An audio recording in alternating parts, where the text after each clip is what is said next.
ഇന്നത്തെ പ്രചരണ പരിപാടികൾ ഞങ്ങളുടെ കൺവെൻഷനുകൾ പഞ്ചായത്ത് തല കൺവെൻഷനുകൾ നടന്നുകൊണ്ടിരിക്കുകയാണ്. ഇന്നലെ 4 പഞ്ചായത്തുകൾ കവർ ചെയ്ത് കഴിഞ്ഞു. അതേപോലെ ഇന്ന് പഞ്ചായത്തുകളാണെങ്കിലും 5 മണ്ഡലങ്ങളുണ്ട് ഞങ്ങൾക്ക്. ഇന്ന് 5 മണ്ഡലങ്ങളിലെയും ബൂത്ത് ചെയർമാൻ കൺവീനർമാർ, പ്രധാനപ്പെട്ട നേതാക്കന്മാർ അവിടെ യോഗങ്ങൾ നടന്നുകൊണ്ടിരിക്കുകയാണ്. ഇന്ന് ആ യോഗങ്ങൾ തുടരുന്നുണ്ട്. ആ യോഗങ്ങളിലൊക്കെ പങ്കെടുക്കും ഇന്ന്. അതുപോലെ തന്നെ രാവിലെ പ്രധാനപ്പെട്ട വ്യക്തികളെ കണ്ടു തീർക്കാനുള്ളത് രാവിലെ കണ്ടു തീർക്കുന്നു. ഉള്ള സമയം കൊണ്ട് പരമാവധി ആളുകളെ, വ്യക്തികളെ, ഈ നിലമ്പൂരിലെ പ്രധാനപ്പെട്ട വ്യക്തിത്വങ്ങളെ, കുടുംബങ്ങളെ ഒക്കെ കാണാൻ കഴിയുന്നത് അതിനുവേണ്ടിയുള്ളൊരു ശ്രമമാണ് നടത്തിക്കൊണ്ടിരിക്കുന്നത്.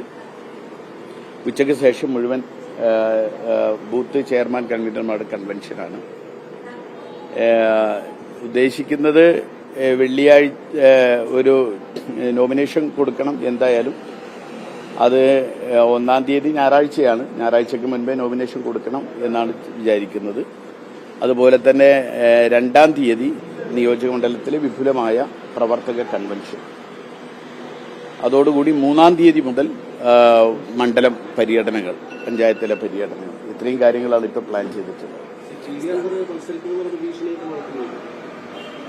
ഞാനത് നിങ്ങളോട് പല പ്രാവശ്യം പറഞ്ഞ കാര്യമാണ്.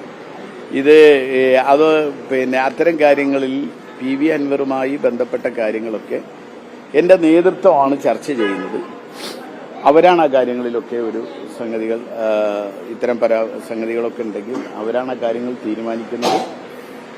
അത് എന്നെ സംബന്ധിച്ചിടത്തോളം എന്നെ ഏൽപ്പിച്ച ചുമതല ഇത്തരം കാര്യങ്ങളാണ്. തെരഞ്ഞെടുപ്പ് പ്രചരണവുമായി ബന്ധപ്പെട്ട കാര്യങ്ങളാണ്. സ്ഥാനാർത്ഥി എന്ന നിലയിൽ വിവാദങ്ങൾ ഒരിക്കലും ആഗ്രഹിക്കില്ല. അപ്പൊ സ്വാഭാവികമായിട്ടും ഇതിനൊരു പരിസമാപ്തി ഉണ്ടാവുന്ന പ്രതീക്ഷിക്കുന്നുണ്ട് ഉടനെ. അല്ല, അതല്ല, ഇതിപ്പോ അതൊക്കെ സ്വാഭാവികമല്ലേ. ഇങ്ങനെ എന്തായാലും ആരാണെങ്കിലും എന്താണെങ്കിലും ഒക്കെ ഉണ്ടാവുന്നത്. അതൊക്കെ ഒരു തെരഞ്ഞെടുപ്പ് രംഗത്ത് ഉണ്ടാവുന്നത്. പ്രതിപക്ഷ നേതാവ് എടുത്തിരിക്കുന്ന സമീപനം താങ്കൾക്കെതിരെ നടത്തിയ പ്രസ്താവനകൾ ആദ്യം അദ്ദേഹം പിൻവലിക്കണം, അതിനുശേഷം എന്ത് തരത്തിലുള്ള ചർച്ചകൾക്കും തയ്യാറാണെന്നുള്ളതാണ്. അപ്പോൾ അതിനെ എങ്ങനെയാ അല്ല, അതല്ല, അത് പ്രതിപക്ഷ നേതാവ്, ഞാൻ പറഞ്ഞ എന്റെ നേതാക്കന്മാരാണ് ഈ കാര്യങ്ങളിൽ ബന്ധപ്പെടുന്നത്. അവരാണ് ഈ കാര്യങ്ങളിൽ സംസാരിക്കുന്നത്. അവർ യുക്തവും വ്യക്തവുമായ തീരുമാനങ്ങൾ പറയും. മാത്രമല്ല, അവർ തരുന്ന നിർദ്ദേശങ്ങളാണ് എന്നെ സംബന്ധിച്ചിടത്തോളം എനിക്ക് ഉള്ള മുന്നോട്ട് നയിക്കാനുള്ള എനിക്കുള്ള മാർഗനിർദ്ദേശം. അല്ല, അതൊക്കെ ഞാൻ പറഞ്ഞല്ലോ. അതൊക്കെ ഞാൻ പറഞ്ഞതിനകത്ത് എല്ലാം ഉണ്ട്. ഞാൻ പറഞ്ഞതിനകത്ത് എല്ലാം ഉണ്ട്. എന്നെ സംബന്ധിച്ചിടത്തോളം എന്റെ ഏറ്റവും വലിയ പ്രശ്നം നിലമ്പൂരിലെ ഇത്തരം പ്രശ്നങ്ങളാണ്. മലയോര കർഷകരുടെ പ്രശ്നം, അതുപോലെ തന്നെ ഇവിടുത്തെ ആദിവാസി ഇഷ്യൂ, ഇവിടുത്തെ വികസന മുരടിപ്പ്, അങ്ങനെ 100 കാര്യങ്ങൾ നമുക്ക് ജനങ്ങളുമായി സംവദിക്കാനും ഇന്ന് നിലമ്പൂർ അനുഭവിക്കുന്ന ദുരിതങ്ങളും.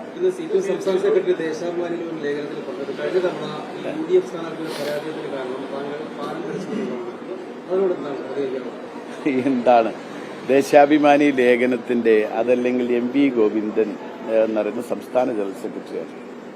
അദ്ദേഹത്തിന് ഞാൻ അല്ലല്ലോ, അതൊക്കെ എന്റെ പാർട്ടിക്കാരും കാര്യങ്ങളൊക്കെയാണ്. അതേപോലെ എന്റെ പാർട്ടിയുടെ നേതാക്കന്മാരൊക്കെ ഉണ്ട്. അത്തരം കാര്യങ്ങളൊക്കെ അവരുമായി, ഞാൻ ഈ ഒരു ചെറിയ സ്ഥാനാർത്ഥി സംസ്ഥാന നേതാവിന്റെയും ബാക്കി എല്ലാ കാര്യങ്ങൾക്കും മറുപടി പറയാനല്ലല്ലോ. എനിക്ക് എന്നെ ഏൽപ്പിച്ച ചില ഉത്തരവാദിത്തങ്ങളുണ്ട്. ആ ഉത്തരവാദിത്തങ്ങൾ നിറവേറ്റിക്കൊണ്ടാണ് ഞാൻ മുന്നോട്ട് പോകുന്നത്. ഇത് തെരഞ്ഞെടുപ്പല്ലേ. തെരഞ്ഞെടുപ്പാകുമ്പോൾ സ്വാഭാവികമായിട്ടും ഇതൊക്കെ ഒരു തെരഞ്ഞെടുപ്പ് വിവാദങ്ങൾ ഉണ്ടാവും. അതൊക്കെ സ്വാഭാവികമല്ലേ. ഞാൻ അത്തരം കാര്യങ്ങൾക്കൊന്നും ഞാൻ മറുപടി പറയുന്നില്ല.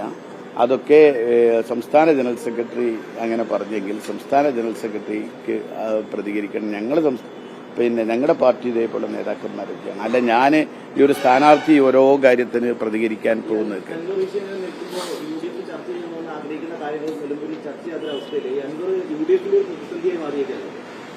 അല്ല, മാറിയേക്കല്ലേന്ന് നിങ്ങളിങ്ങ് പറഞ്ഞിട്ട് ഞാൻ ആന്നോ അല്ലാന്നോ പറയാം. അതല്ലേ നിങ്ങൾ ഉദ്ദേശിക്കുന്നത്? നിങ്ങളൊരു സ്റ്റേറ്റ്മെന്റ് നടത്തുക, എന്നിട്ട് യെസ് ഓർ നോ, എന്നിട്ട് ഞാനത് പറയാം. ഞാൻ എന്റെ കാര്യം തീർത്ത് പറഞ്ഞല്ലോ. PV അൻവറുമായി ബന്ധപ്പെട്ട എല്ലാ കാര്യങ്ങളും ഞാൻ അതിൽ ഇടപെടുന്നില്ല, ഞാൻ ചർച്ച ചെയ്യുന്നില്ല. അത് ചർച്ച ചെയ്യുന്നതും അത്തരം കാര്യങ്ങൾ തീരുമാനിക്കുന്നതും എന്റെ നേതൃത്വമാണ്. അതിലെല്ലാം ഉണ്ട്. സംസ്ഥാന സെക്രട്ടറിയുടെ ആരോപണം ഒരു തെരഞ്ഞെടുപ്പ് ആരോപണം മാത്രമായിട്ട് കാണുന്നത്. ഞാൻ ചോദിക്കട്ടെ, ഈ തെരഞ്ഞെടുപ്പ് രംഗത്ത് ഇങ്ങനെ പല പല ആരോപണങ്ങൾ പലർക്കും ഉന്നയിക്കാൻ പറ്റുമല്ലോ. സ്വാഭാവികമായിട്ട് പല വിവാദങ്ങൾ ഉണ്ടാക്കാം, അതൊക്കെ ചെയ്യാം. നമ്മളെ സംബന്ധിച്ചിടത്തോളം, എന്നെ സംബന്ധിച്ചിടത്തോളം വിവാദങ്ങൾ ഉണ്ടാക്കി വിവാദങ്ങൾക്ക് മറുപടി പറഞ്ഞ് അങ്ങനെ പോകാനല്ല ഞാൻ ഉദ്ദേശിക്കുന്നത്. എനിക്ക് ജനങ്ങളോട് പറയാൻ 100 കാര്യങ്ങളുണ്ട്. നിലമ്പൂരിന്റെ വലിയ പ്രശ്നങ്ങളുണ്ട്, കേരളത്തിന്റെ ദുരിതപൂർണമായ അവസ്ഥയുണ്ട്. ഇതൊക്കെയാണ് എന്നെ സംബന്ധിച്ചിടത്തോളം ഏറ്റവും വലിയ വിഷയം. ഓക്കെ.